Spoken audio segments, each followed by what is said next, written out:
Hello বন্ধুরা, আমি Mrs Tapasi আর আমি আরেকটা নতুন ভিডিও নিয়ে গেছি। আশা করি আপনারা সবাই খুব ভালো আছেন। লাইক, কমেন্ট, শেয়ার আর সাবস্ক্রাইব করিয়া আপনারা সবাই আমার পাশে থাকবা। সকালবেলা প্রতিদেব রুটি খাইয়া স্কুলে গেছে গিয়া, তারপরে আমি এখানে বয়াইছি। আমি খাইতাম করে মিষ্টি কুমড়া ভাজা, শুধু কাঁচা লঙ্কা, হলুদ, নুন আর কিছু না, ওইটা দিয়ে বানাইছি মিষ্টি কুমড়া ভাজা। আর এটা খাইতে এত বেশি ভালো হয়, ভাতের সঙ্গে, গরম ভাতের সঙ্গেও খাইতে খুব ভালো হয়, আবার রুটির সঙ্গে খাইতেও খুব ভালো হয়। তো ওইখানে আমি একলাই তো ঘরে, তো আমার লেগে এটা বানাই লিছি আর কি, খাইতাম করিয়া। আর এটা অনেক বেশি ভালো হয়েছিল, দুর্দান্ত হয়েছিল খাইতে। তো ওইটা খাইয়া সারিয়া তারপরে দিকে অন্য কিছু কর্ম আর কি। তো ওইটা এটা দিয়ে খাইতে আসছি, তাও অনেক আরামসে অনেক টেস্টি করিয়া খাইলাম। এই যে সকালবেলা ঠাকুর দিয়া তারপরে দিকে ঘরের সব কাজটা শেষ করিয়া সারিয়া তারপরে আইসি, মানে এইটা বানাইয়া তারপরে খাইলাম আর কি। আর অনেক বেশি খিদা লাগছিল, তো ওইটা খাইতেও অনেক বেশি ভালো লাগে খিদার পেটে। আর এমনিতেও এটা খাইতেও অনেক বেশি, এমনিতেও খুব ভালো হয়। আর ঘরে তো আর কেউ নাই, প্রতিদেব গেছে গিয়া স্কুলে, মাও বাড়িতে নাই, তো আমি একলাই। তো ওইটা ঘরটর গুছানো শেষ, তারপর ঠাকুর দেওয়া শেষ, ঘরের মোটামুটি সব কাজই শেষ, এখন শুধু রান্না করবো দুপুরবেলা। তো ওইটা আমি খাইয়া নিয়া তারপরে দিকে মানে অন্য সব কাজকর্ম আর কি। তো ওইটা বাড়িতে তখন ভাবলাম যে এখন সব কাজটা শেষ করিয়া আইয়া তারপরে এদিকে বানাইলাম, তারপরে খাইলাম। আর এদিকে বাড়িতে থাকলে ঘুমে থাকতে থাকতেই মা সব বানাইয়া সারিয়া তারপরে ডাকতো আর কি। এই যে মেয়ের লাইফ তো কীরকম জানি চেঞ্জ হইয়া যায় একদম।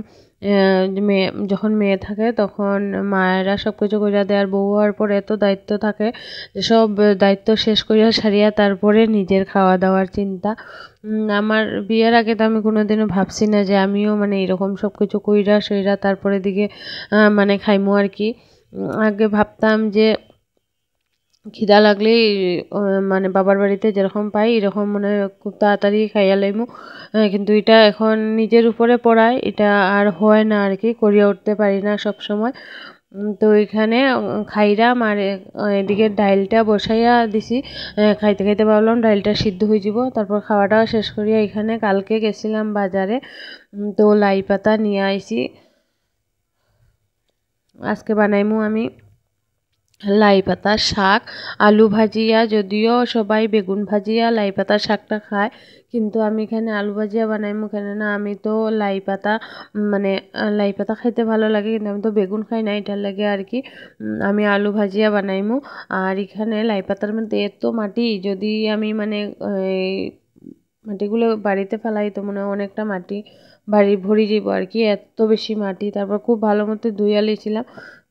আর এখানে আলুটাও ভাজতে বসাই দিছি, আলুটারে খুব সুন্দর করে লাল করে ভাজা নামাইমু, যাতে খাইতে খুব ভালো লাগে। সিদ্ধ ছাড়াই আলুটি ভাজরাম, অনেক সময় তো সিদ্ধ দিয়া ভাজি, আজকে সিদ্ধ ছাড়াই ভাজরাম। আর লাই পাতাটিরেও একদম সুন্দর করে কুচি ছোট ছোট করে কাটি লাইছি। আমরা এখানে কয় কুচি কুচি করে কাটা, তো ওইটা কাটি লাইছি একদম। তারপরে এই যে এখন শুধু কাঁচা লঙ্কা ফোড়ন দিয়া আর এই শাকটা বানাইমু। তো ওইভাবে মানে বেগুন ভাজিয়া খাইতে অনেক বেশি ভালো হয়, যদিও আলুর থেকে বেশি বেগুন দিয়ে খাইতে টেস্টি। আর তেমন কিছুই দিতাম না, শুধু নুন আর হলুদ গুঁড়া, আর কিছুই না, কাঁচা লঙ্কা তো দিছি। আর যারা যারা বেগুন খান তারা বেগুন দিয়া খাইবা, এটা এরকম বানাইয়া মানে এত বেশি স্বাদ হয় আর কি, যে শুধু এই একটা শাক শাক দিয়েই শুধু ভাত খাওয়া যায় আর কি।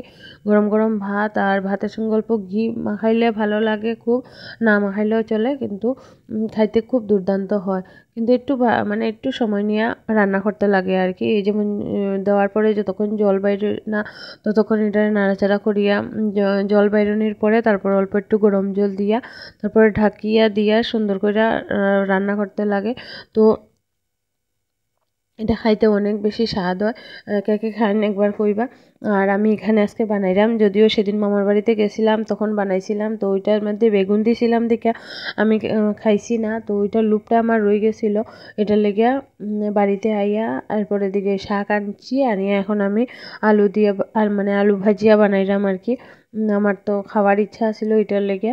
আর এখন তো লাই পাতার সিজন আই গেছে, লাই পাতা অনেকেই খাওয়া হইব। কিন্তু যখন মানে দেখি আর লোভ লাগে তখন খাওয়ার মজাটাই আলাদা। তো ওই দিন আমি অনেক স্বাদ করিয়া খাইছিলাম এই লাই পাতা শাক দিয়া। আর খুব ভালো, খুব টেস্টও হয়েছিল।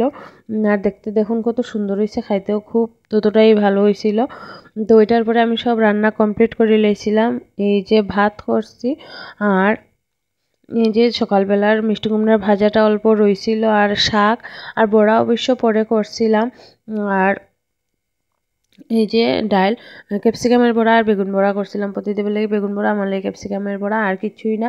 আর এখানে চলতা একটা আসিলে ঘরে, তো ওইটা কাটছি, কাটিয়া সারিয়া পুরা চলতাটাই কাটি লইছি। কাটিয়া এখন এটারে ভর্তা বানাইলিমু।